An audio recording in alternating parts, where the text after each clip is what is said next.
বিগত কয়েকদিন ধরে টানা প্রবল বর্ষণের কারণে জনজীবন একেবারে দুর্বিষহ হয়ে উঠেছে। বিশেষ করে গ্রাম পাহাড় উভয় এলাকাতেই একই অবস্থা, যেদিকে চোখ যায় শুধু জল আর জল। কিছু কিছু বয়স্ক ব্যক্তিদের অভিমত, সাম্প্রতিক যেভাবে বৃষ্টি হচ্ছে বিগত কয়েক বছরে এমন বৃষ্টি নজরে আসেনি।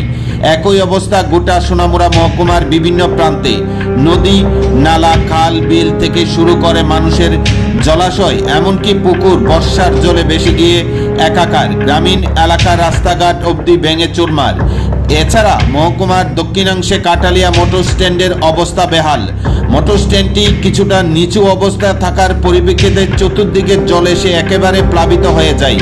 জল নিকাশি ড্রেনগুলি নানান আবর্জনা ভর্তি হয়ে আছে, নেই কোনো সংস্কার। শুধু যে মোটর স্ট্যান্ড তাই নয়, কাটালিয়া বাণিজ্যিক এলাকাও সংস্কারের অভাবে একেবারে কর্দমাক্ত অবস্থায় আছে। বাণিজ্যিক এলাকাটি সোনামুড়া মহকুমার দক্ষিণাংশের বৃহত্তম বাণিজ্যিক এলাকা হলেও নেই কোনো সংস্কার, অথচ বলিষ্ঠ বাজার কমিটি রয়েছে। বাজার কমিটির কাজটা কি সেটা অনেকেই উপলব্ধি করতে পারেন না।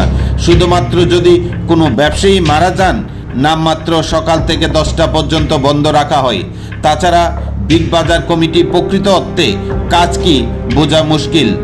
3রা আগস্ট অর্থাৎ শনিবার সকাল থেকে টানা প্রবল বর্ষণে একেবারে বাণিজ্যিক এলাকা থেকে কাটালিয়া মোটর স্ট্যান্ড জলে প্লাবিত হয়ে হাঁটা চলার সুযোগও নেই।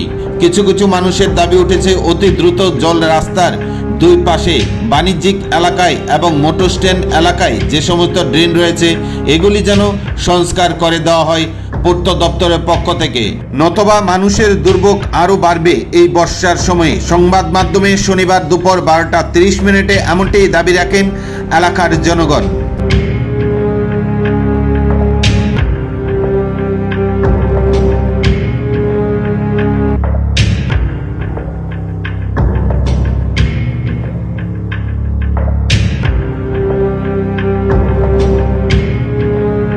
এই অবস্থা, মানে জল যাবার কোনো লাইন নাই। কি রে, মানে ড্রেন ভর্তি রয়েছে, জলের ড্রেন ভর্তি, জল যায় না, গাড়ি চালানো যায় না, গাড়ি নাম্বার লাগানোর জায়গা নাই, প্যাসেঞ্জার আই না, জলের লাগে পরিস্থিতি। কীভাবে গাড়ি ঘোড়া চালামো, জলে মানে জলের লাগে প্যাসেঞ্জারে আইতে পারতেছে না। আমরা তো সকাল ধরে আইয়া বইয়ে রয়েছি, জল কী করবো, জল দেখেন প্যাসেঞ্জার আইতে পারতেছে না। এরকম পরিস্থিতি কীভাবে প্যাসেঞ্জার আইব।